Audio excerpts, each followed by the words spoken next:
Irmãos, abrissem comigo a sua Bíblia no livro de Esté, capítulo 4. Antes de Salmos vem Jó, antes de Jó vem Esté. Capítulo 4 e o versículo é o 11.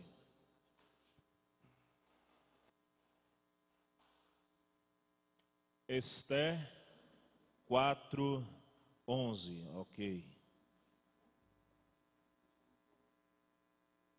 Esté 4, 11. Os irmãos acharam?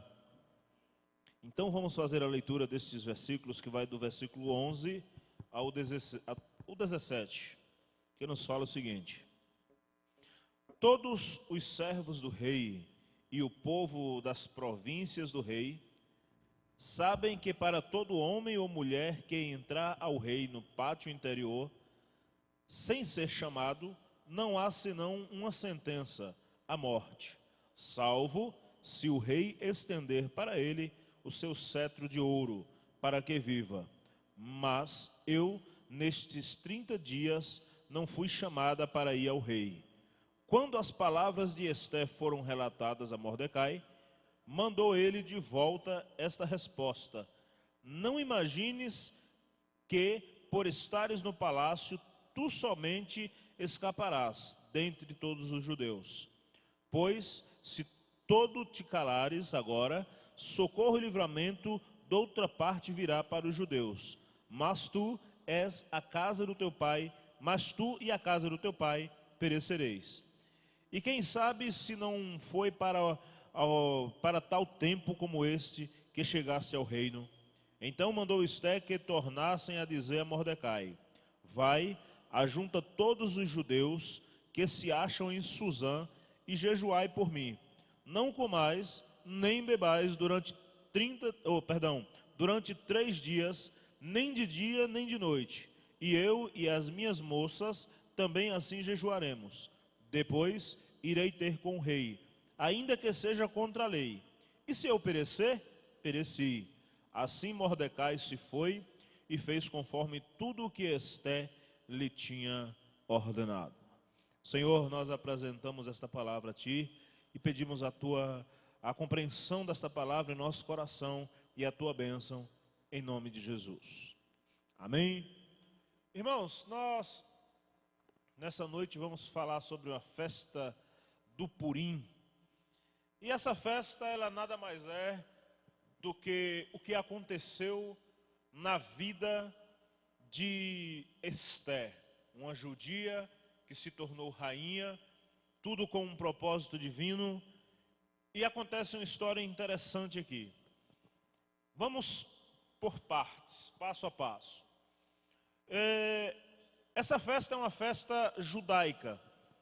Ela comemora a salvação dos judeus. Em um momento, daqui a pouco nós vamos falar sobre essa criatura aqui.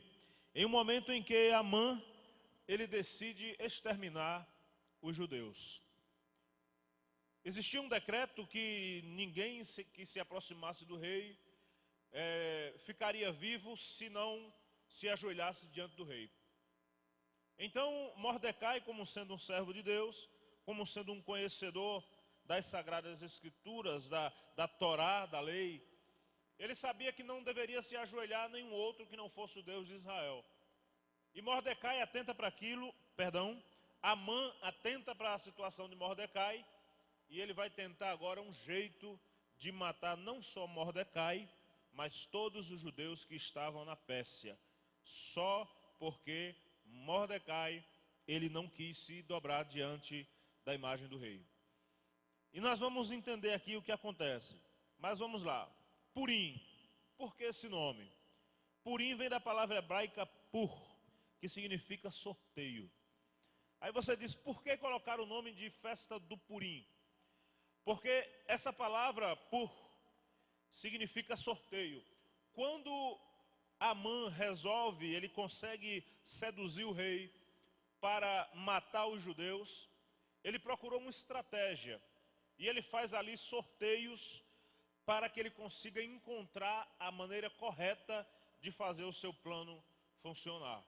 E por causa desse sorteio veio essa palavra Purim, e daí dá-se início a festa do Purim, quando os planos de Amã dão errado, então aquela festa ela é feita para celebrar a salvação do povo judeu, pois todo o povo judeu que habitava na Pérsia, eles deveriam morrer nesse episódio aqui, e não acontece.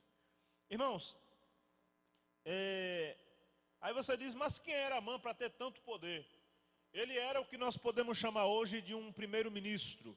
Ele era uma autoridade máxima ali do rei Assuero. Nós vamos entender também quem era o rei Assuero. Mas vamos entender que Amã era um dos homens que tinha maior autoridade ali diante do rei. Então ele se aproximava do rei, ele dava ideias ao rei e as suas ideias eram acatadas. Então Amã ele se volta contra o povo judeu com a intenção de destruí-los, de exterminá-los de toda a Pérsia. Acontece uma coisa interessante, tem o livro de Esther. Aí você diz, quem escreveu o livro de Esther? A maioria dos historiadores, eles vão dizer que não foi encontrado com eficácia o nome do autor que escreveu o livro de Esther. Porém, tudo leva a crer que quem escreveu foi o próprio Mordecai, tio de Esther. Dado a atenção desse escritor para toda a história, para o povo judeu, a gente vê, se for analisar a história, que depois que o povo judeu eles têm a vitória, depois que Deus os livra, o próprio Mordecai começa a escrever cartas para todo o povo judeu que está espalhado em diversas regiões. Então tudo aponta para que seja Mordecai o escritor desse livro. Só não existe algo tão concreto. O rei Assuero. Aqui nós vamos ver que essa história gira toda a partir de um rei, chamado rei Assuero. Esse era o nome do rei? Não. Assuero na realidade era um título. Ele era conhecido como Assuero como sendo o rei venerável. A gente vai entender aqui porque esse homem era tão respeitado. Existe até um filme que retrata um pouco o nome dele. Para quem já assistiu aquele filme 300, ele aparece o nome dele ali naquela história. Mas é o seguinte, o rei Assuero, ele era reconhecido por ser um rei venerável, por ser um grande rei. E por quê? Porque ele tinha um domínio muito grande.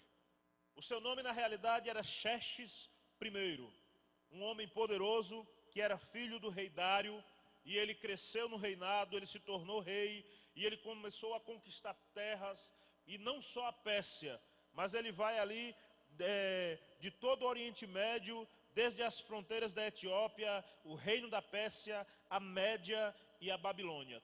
Tudo dominado por esse homem. Acontece uma coisa interessante, que com o poder que ele tinha, ele era praticamente considerado como um deus homem.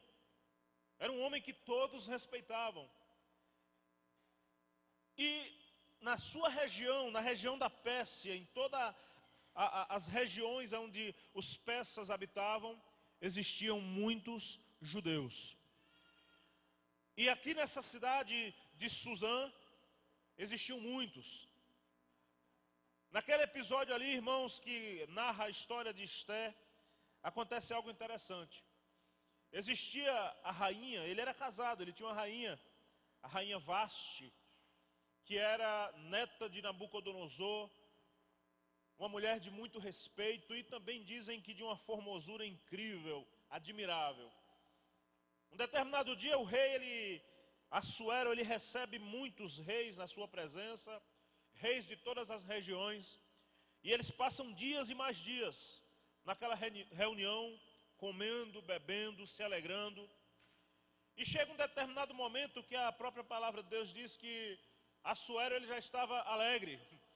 O vinho já tinha subido ali para a cabeça, ele já estava bem alegre.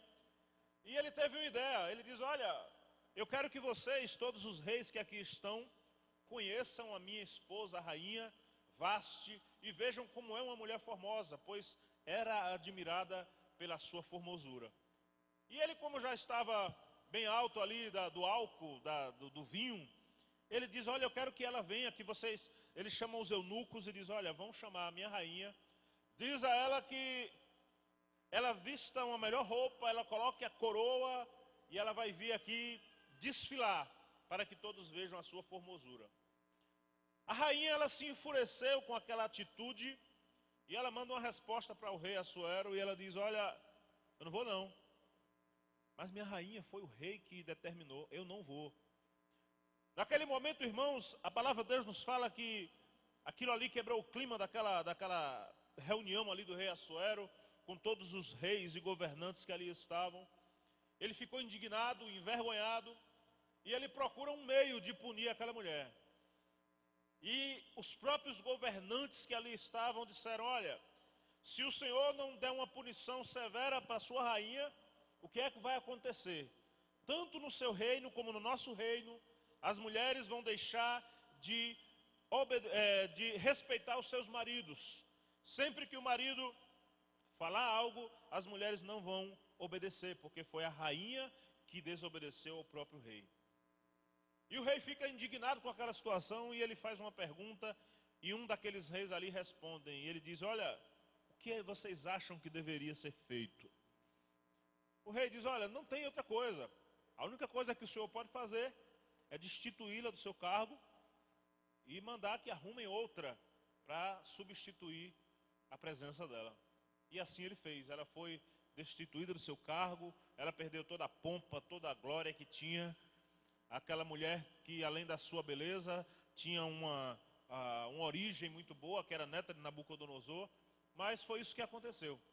Então, é aqui que Esté entra em ação. A jovem Esté, ela morava ali na cidade de Suzã, com o seu tio, Mordecai, um primo que, considerado como um tio, porém, aquele homem que havia criado ela. E um dia, o rei diz, olha, essa situação já foi longe demais, e é necessário agora que eu tenha outra rainha.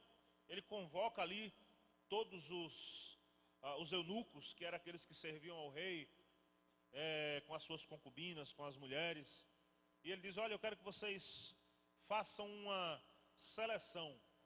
Eu quero que vocês procurem durante todo o reino, diante de todo o reino aí, jovens, donzelas, belas, e que possam substituir a rainha Vaste. Porém, tem que ser a altura, porque a rainha Vaste era admirada pela sua formosura. E eles começaram naquela busca, fizeram uma grande seleção, levaram aquelas jovens ali para um local, e ali eles foram fazendo essa seleção, pouco a pouco. Resumindo a história, Esté, ela foi escolhida pela sua formosura, que na realidade o nome não era Esté, mas era Hadassa. E os persas, quando olharam para Esté, viram que ela tinha uma formosura tão estonteante, tão grande, que disseram, o nome dessa mulher vai ser Esté, pois a sua formosura chega a resplandecer. Era muito bonita. E Esté foi escolhida, e ela vai agora ser esposa do rei. Porém, existiam muitos judeus persas, judeus que moravam na região da Pérsia. E Mordecai, o seu primo, tio, um dia, ele chega diante ali da presença de todos que estavam diante do rei, e ele não se prostra, ele não se dobra. E Amã, ele observa aquilo e ele diz, olha, aquele homem ali, ele não se dobrou, ele não reverenciou. O que é que tem que fazer com esse homem? Quem é ele? E ele terminou descobrindo que era parente da rainha. E ele, com muita malícia, por não gostar dos judeus, por saber da crença dos judeus, ele vai agora e procura um meio de fazer com que Mordecai seja morto. E ele chega diante do rei, ele cria ali um interdito, ele cria uma lei para que o rei pudesse aprovar. Só que, há uns anos atrás, o rei havia sido salvo. O rei havia sido salvo de mensageiros assassinos que foram para matar o rei. E ele foi salvo através de Mordecai. E Mordecai agora tem aquilo ali é escrito em um livro de crônicas e é guardado. O tempo passa. E chega um momento agora em que Amã quer matar Mordecai e todos os judeus. Um dia, o rei Assuero, o rei Xerxes, ele só poderia estar com insônia, porque para alguém pedir que venha até a sua presença um livro das crônicas, para que ele possa ouvir uma genealogia, uma crônica durante toda a noite ali, ficar ouvindo aquilo ali maçante, ele deveria estar com insônia. Talvez Deus tenha colocado insônia nele. Mas ele diz, olha, eu quero que alguém leia o livro das crônicas, que diz respeito à minha vida. E nesse meio aí, tudo estava caminhando para matar, para exterminar o povo judeu que habitava na Pérsia. Estava tudo quase praticamente pronto. E o rei manda que leia o livro das crônicas. E naquele momento, passa uma parte ali em que fala do que Mordecai fez pela vida do rei. O rei Assuero diz, para um pouco, quem é esse homem? E ele faz toda uma pesquisa ali, ele descobre que é Mordecai, ele descobre que é parente de Esté. E ele diz, olha, eu agora preciso honrar esse homem. O tempo passou, não consegui fazer isso no momento, mas esse homem será honrado. E enquanto isso, estava ali Mordecai, estava ali Esté, estavam orando, pedindo a misericórdia de Deus, porque eles sabiam que dentro de poucos dias, todo o povo judeu iria morrer. Inclusive, a rainha, por ser judia, certamente morreria também. O rei não volta atrás na sua palavra. Lembra desse ditado que diz palavra de rei? Porque o rei não volta atrás da sua palavra. Lembra quando o rei lança Daniel na cova dos leões? Ele era amigo de Daniel, mas ele havia assinado um documento, havia colocado o anel ali, selando. E ele com o coração partido, ele joga Daniel na cova dos leões e de manhã cedo ele vai lá com o coração partido, porque ele tinha que colocar em prática aquilo que ele havia determinado. Palavra de rei. Então, talvez Esté também viesse a morrer. E acontece uma coisa interessante, que Mordecai diz, olha Esté, talvez Deus tenha te colocado nessa posição para fazer algo por nós, porque todos os judeus vão ser executados. Amã já deu todas as providências. Ele vai matar todos nós. E não se engane que até sua família vai ser extinta. E ela diz, olha, já faz 30 dias que o rei não me convida à sua presença, e ninguém pode entrar na presença do rei se não for convidado por ele. Se alguém entrasse na presença do rei, e ele olhasse para a pessoa, e ele não estendesse o seu cetro, automaticamente aquela pessoa seria morta. Porque só poderia chegar à presença do rei se ele estendesse o cetro na direção daquela pessoa. E ela diz, olha Mordecai, o que é que eu vou fazer? Já tem 30 dias que o rei não me chama à sua presença. Como que eu vou conversar com ele? Como que eu vou pedir auxílio a ele? Em relação a tudo que está para acontecer, ele diz, olha, de uma coisa eu sei. O Deus que nós conhecemos, ele vai fazer de outra maneira. Se você não quiser fazer, de outra maneira acontecerá. Mas Deus, ele vai fazer algo acontecer. Estou parafraseando aquilo que Mordecai falou. E ele diz, olha, veja o que é que você pode fazer.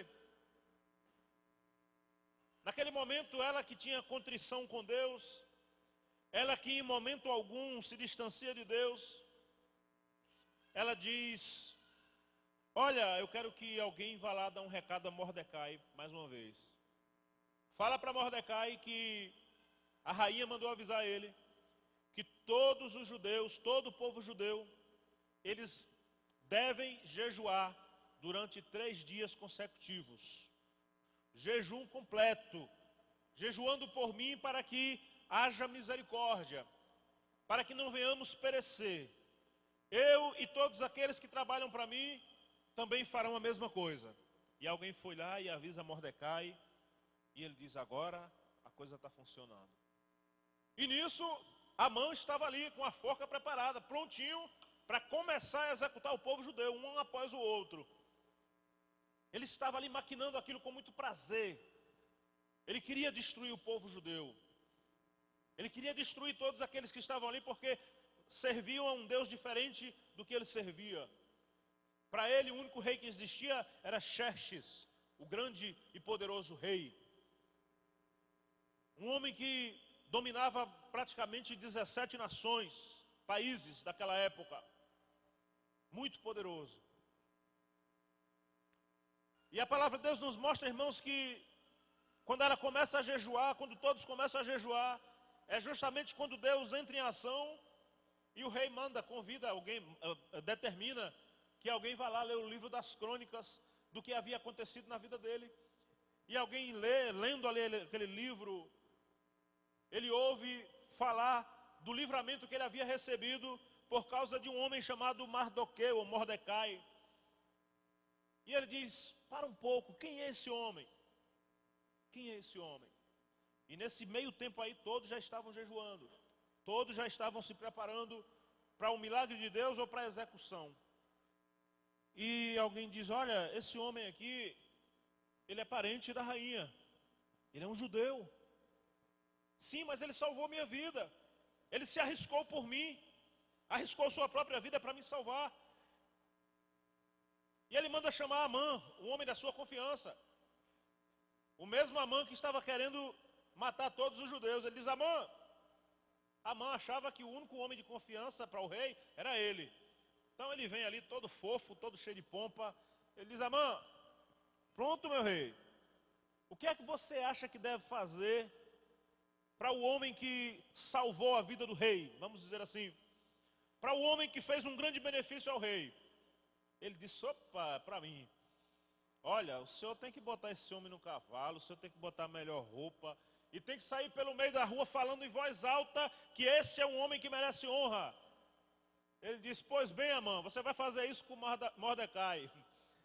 Imagine aí, tudo aquilo havia acontecido, o desejo de matar os judeus, porque começou através de Mordecai. E agora o feitiço volta-se contra o feiticeiro. E isso acontece. E Amã, agora angustiado, precisa sair pelas ruas, puxando um dos cavalos bonitos do rei, com Mordecai em cima ali, bem vestido, e sendo honrado, sendo visto por todos. E no desfecho dessa história, o rei fica sabendo de tudo o que aconteceu. O rei fica sabendo de tudo que havia sido planejado por Amã.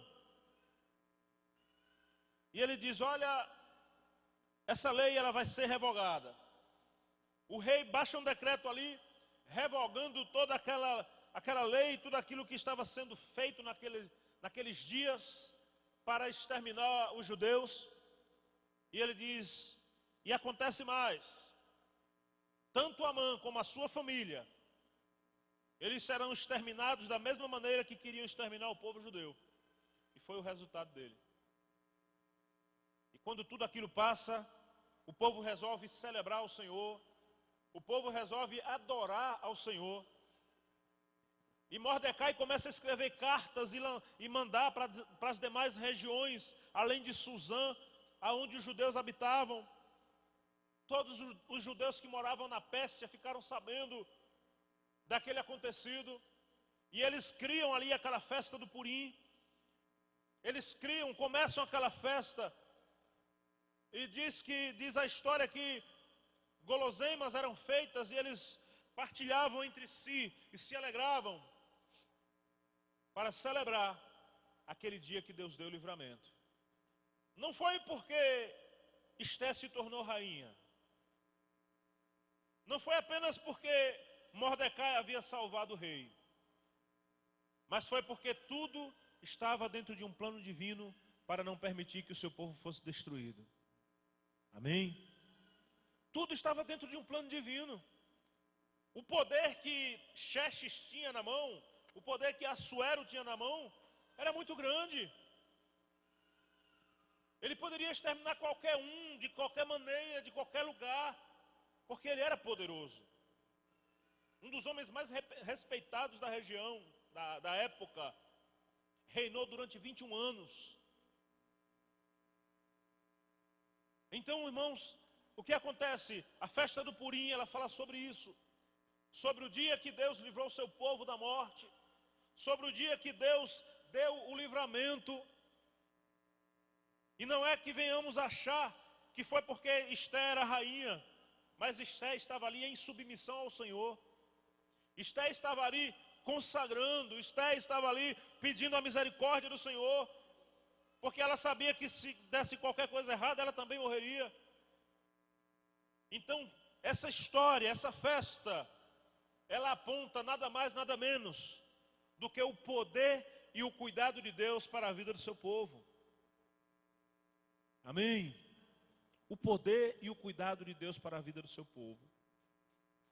A Bíblia fala, irmãos, se nós formos ler no último capítulo aqui de Esté, que Mordecai, ele passou a ser honrado de uma maneira que ele toma um lugar ali, ele fica no lugar de Amã. Ele agora passa a ser o homem de confiança do rei Assuero, do grande rei Assuero. Então tudo isso aconteceu só por um motivo. Mordecai e Esté foram pessoas que durante toda a sua vida, eles não abandonaram o amor e o carinho em servir a Deus. Esté, ela poderia muito bem dizer, olha, eu agora sou rainha, esposa do grande rei Assuero, não preciso mais me lembrar de quem eu era. Mas ela não fez isso. Ela não deixou Deus de lado. Ela não se vendeu por nada, mas ela deixou que Deus fosse a primazia na sua vida. Ela deixou que Deus estivesse em primeiro lugar na sua vida, assim também como Mordecai. E ele diz, olha, algo precisa ser feito e vai ser feito. Se não por você, mas outra pessoa vai ser levantada. Aí a gente vê como aquele homem tinha contrição com Deus. Como aquele homem tinha devoção a Deus, e ele sabia que Deus faria algo de uma maneira ou de outra. Aí entra em ação algo que nós chamamos de fé. Entra em ação algo que nós chamamos de confiança em Deus. Então, Purim fala disso, de confiança em Deus, de ter fé em Deus, de acreditar no melhor de Deus para a nossa vida, mesmo que pareça que as portas estão sendo fechadas. Mesmo que pareça que tudo está acabando, que a luz está se apagando. Mas a palavra de Deus também nos mostra que Deus é Deus e Ele é um Deus imutável. Deus é Deus, Ele não muda, Ele não altera a sua personalidade, a sua maneira de ser. Um dos atributos de Deus é esse aí, imutabilidade. Então no seu poder, Ele continua sendo o mesmo. Na sua onisciência e onipresença, Ele continua sendo o mesmo. Então se Deus não muda e Ele é poderoso, então nós temos uma garantia que o Deus de Esté, o Deus que deu a salvação, mesmo nos últimos momentos ali, é o Deus que está ao nosso lado. E que se nós estivermos na condição que Esté estava, se nós estivermos na condição que Mardoqueu estava, de contrição ao Senhor, de acreditar, se nós olharmos de uma maneira mais minuciosa, nós vamos entender uma coisa, que tanto Esté como Mardoqueu, Mordecai, são duas versões, mas é a mesma pessoa. Tanto Esté como Mordecai, eles estavam ali se entregando por inteiro. É uma condição de alguém que confia plenamente no Senhor. É uma condição de alguém que se esvazia de si mesmo e diz, olha Pai, o fim do caminho está ali, mas eu me jogo na Tua presença. O final da estrada já está ali, já estou vendo ele. Mas eu confio no Senhor, porque o Senhor é o Deus poderoso. E foi isso que aconteceu. E a partir de então, essa festa ela é celebrada. Celebrada para lembrar que Deus, Ele sempre será Deus. Para lembrar que o poder de Deus, Ele é imutável. E que esse Deus, Ele tem muito para fazer em nossa vida. Aí nós nos perguntamos, mas foi no tempo de Esté. Mas aí nós lembramos de uma coisa que acabamos de falar, que Deus Ele é o mesmo ontem, hoje e será eternamente. Eu gostaria só de observar três coisas aqui antes de encerrarmos. Que Esté, ela tinha em primeiro lugar, fidelidade consigo mesmo. Como é isso? Independente de qualquer coisa, ela não deixou Deus de lado. ela esteve um período morando com Mordecai, depois teve a oportunidade de ser escolhida pelos eunucos para estar se preparando ali para aquela seleção. Depois foi selecionada, se tornou rainha, mas em momento algum ela deixou de pensar, ela deixou de se colocar na presença de Deus, ela deixou de entender a importância de Deus na sua vida. Porque se ela tivesse deixado de entender a importância de Deus, quando Mordecai foi lá aconselhar ela para falar com o rei, ele ia dizer, olha, dá um tempo aí porque o meu nível agora é outro. Ela não fez isso.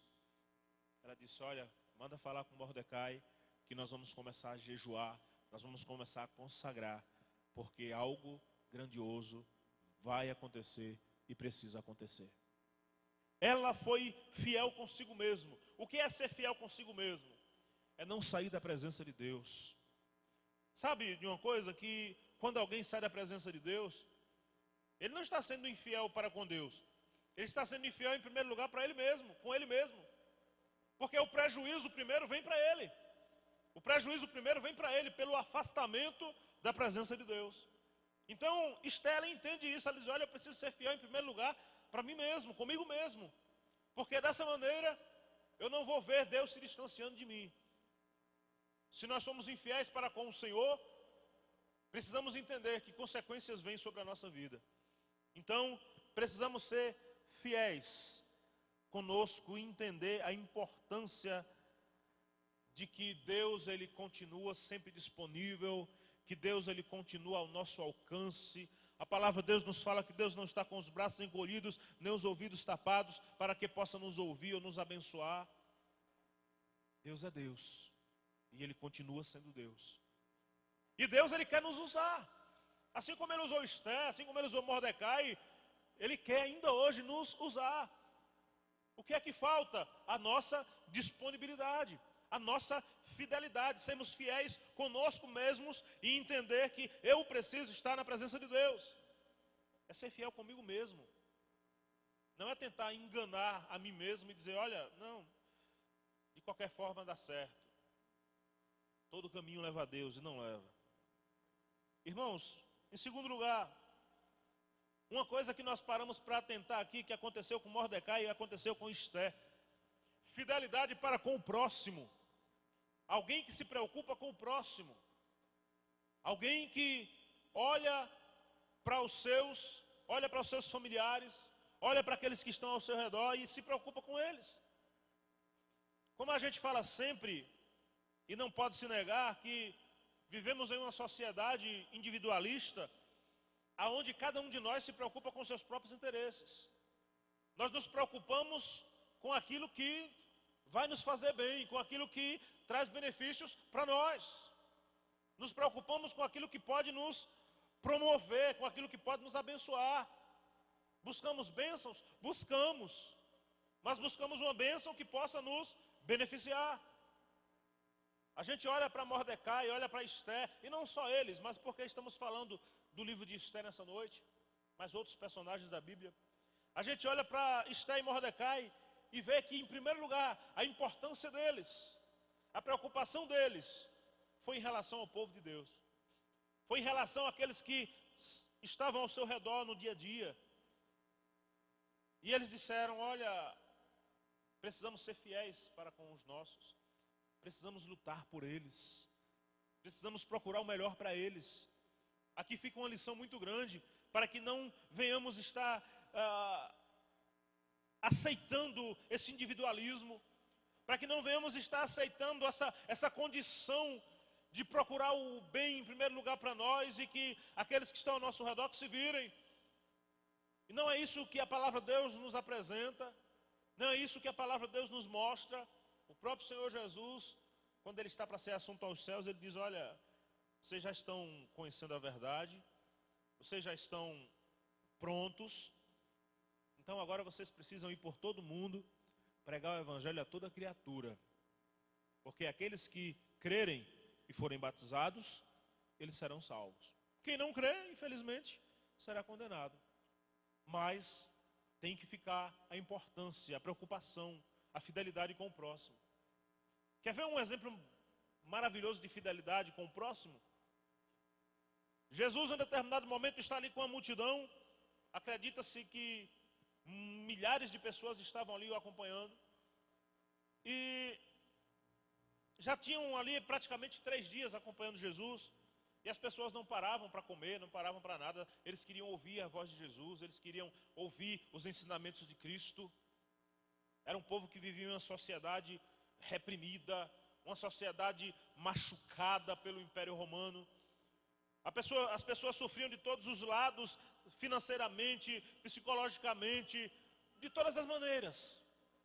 Eles viviam sufocados por conta do governo. E as pessoas corriam em busca dos ensinamentos de Cristo, as pessoas buscavam os ensinamentos de Jesus, e aonde Jesus passava, 3, 4, 5 mil pessoas acompanhavam Jesus naquele ano em que Jesus estava aqui na terra, há mais de 2000 anos atrás. E um determinado dia, eles já estavam ali alguns dias já com fome, e nem paravam, nem reclamavam.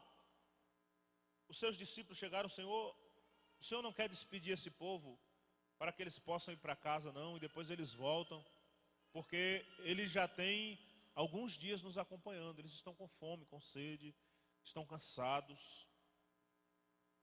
E Jesus diz: olha, tem uma coisa que vocês não observaram, essas pessoas vêm de vários lugares diferentes. Essas pessoas aí, provavelmente, pela situação que vivem hoje com o governo, eles não têm nem dinheiro para comprar comida. Porque as pessoas perdiam tudo que tinham, porque o governo tomava mesmo, com os altíssimos impostos. E as pessoas estavam angustiadas, aterrorizadas. Jesus diz: olha, vê o que é que tem aí. E resumindo a história, Jesus pega aqueles 5 pães e 2 peixinhos, e ele alimenta todas aquelas pessoas. E ainda sobram vários cestos cheios de pão e de peixe. O que é que nós queremos entender? Fidelidade para com o próximo. Jesus, ele se preocupou com aqueles que ali estavam. Ele disse: olha, não vamos despedir esse povo com a barriga vazia. Que adianta pregar uma palavra, que adianta falar de salvação, que adianta falar de libertação, de cura, e não apresentar um Deus que sacia as suas maiores necessidades mais urgentes, que é o pão, o alimento. Então, naquele dia, o Senhor Jesus fez um trabalho completo na vida daquelas pessoas, se preocupando com eles e oferecendo tudo aquilo que eles precisavam naquele dia. Então, Esté e Mordecai, eles apresentam aqui essa condição de fidelidade para com o próximo. Não vamos deixar que os nossos compatriotas venham morrer nesse lugar. Não vamos deixar que sejam assassinados. E eles começaram a lutar para que isso fosse revertido. E para encerrar, uma coisa que não se pode negar e que fica de exemplo para a nossa vida. O que mais chama a atenção aqui e que desencadeia toda essa história, todo esse resultado. A fidelidade de Esté e de Mordecai para com Deus. Eles estavam ali contritos, a ponto de negar-se a si mesmo, a ponto de procurar de todos os meios uma solução para salvar a vida daquele povo e deles também. Então, irmãos, a fidelidade. Eles foram fiéis para com Deus. Eles não deixaram, porque sabiam que iam morrer, eles poderiam entrar em pânico, em desespero, eles poderiam chorar, eles poderiam gritar, se rasgar, mas não. Foram consagrar o Senhor. Foram adorar a Deus e dizer: Senhor, que a tua misericórdia, ela se estenda à nossa vida. E Deus virou as costas? Não. Deus estava presente. Porque Deus, ele está presente quando nós somos sinceros para com Ele. Deus está presente quando nós somos sinceros, quando nós cremos, quando existe fé no nosso coração, quando existe disponibilidade em nosso coração de servir a Ele, o Senhor vai estar sempre presente. O Senhor vai estar sempre disponível. Então nós precisamos entender que festa do Purim fala desse grande livramento que Deus deu ao povo. E que nós precisamos reconhecer todos esses aspectos que envolveram essa festa, que fizeram parte dessa festa, que envolveram tantos personagens aqui, mas o resultado de tudo é a salvação de Deus para o seu povo. Hoje nós somos igreja de Cristo, Hoje nós pregamos o Evangelho, temos a palavra de Deus ao nosso alcance, mas a nossa finalidade é só uma, é a nossa salvação ao lado do Pai. Então, se a nossa finalidade é essa, nós precisamos estar sempre celebrando ao Senhor, e sem esquecer de tudo aquilo que envolve essa salvação, de tudo aquilo, de todos os aspectos que são atrelados a essa salvação, pois esses aspectos precisaram ser observados para que o povo pudesse ser salvo. Então que possamos observar nessa noite e entender que festa do Purim fala de uma festa de alegria, uma festa de regozijo, aonde Deus reverteu a situação, aquilo que seria morte se tornou em vida e se tornou em algo maravilhoso para a vida daquelas pessoas, porque eles passaram a ser honrados pelo próprio rei. Então, irmãos, que essa palavra ela possa ficar em nosso coração e possamos entender que Purim é uma festa que celebra salvação, é uma festa que celebra alegria. Tanto é que as pessoas se regozijavam e faziam guloseimas, faziam coisas gostosas, saíam compartilhando entre eles para celebrar essa festa, porque fala de uma festa de regozijo. Que Deus abençoe a cada um dos irmãos.